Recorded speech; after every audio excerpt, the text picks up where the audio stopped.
Hello guys, तो हमें कहानी की शुरुआत में एक बढ़िया सा पर्वत दिखता है और वहाँ रहने वाले जीव जंतु।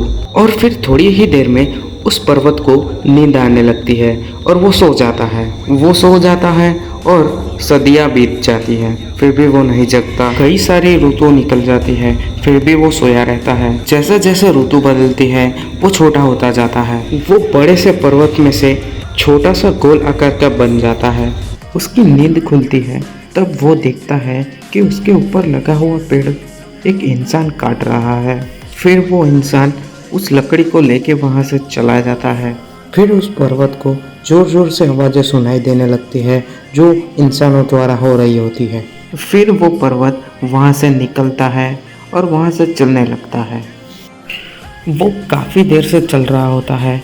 वो एक जगह पे जाता है और वहाँ पे जाके फिर से सो जाता है। वो सोया ही होता है तब तक दो इंसान आते हैं और उसे रस्सी की मदद से खींचने लगते हैं। उसे वहाँ से निकालते हैं और उसे लेकर घर चले जाते हैं। उसे खींचकर गोल आकार बना देते हैं और उसे एक मशीन में लगा देते हैं। उस मशीन में से वो लोग चावल ऐसा सब कुछ पीसते हैं। उसकी मदद से वो लोग घंटी बना देते हैं। ऐसे ही सदियाँ बीत जाती हैं। फिर आते हैं सिपाही लोग, उसे निकालते हैं, उसे उठाते हैं और वहाँ से लेकर उसे चले जाते हैं। फिर उसे बाहरी चीज़ की मदद से उसे तोड़ देते हैं। फिर उसको छोटा सा गोला बना देते हैं और फिर उसे तोप में लगा देते हैं। उस तोप की मदद से एनिमी पे हमला करते हैं। जैसे ही उस तोप को चलाते हैं वो गोला यानी कि वो पर्वत दूसरी नाव में लगती है और वो नाव डूब जाता है। फिर वो पर्वत जो आकार में था उससे भी छोटा हो जाता है। अब तो वो पानी की लहरों से भी इधर उधर चला जाता है। वो वहाँ टिके रहने की बहुत कोशिश करता है लेकिन वो वहाँ से निकलकर किनारे पहुँच जाता है।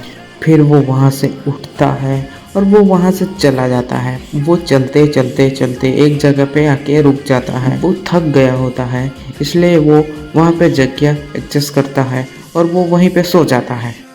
और वो सोया ही होता है और उसे एक इंसान उठा लेता है। तो दोस्तों, ये कहानी यहीं पे ख़त्म नहीं होती, इसका पार्ट 2 जल्द ही आएगा। और ये आधी अधूरी कहानी आपको कैसी लगी कमेंट में ज़रूर बताना।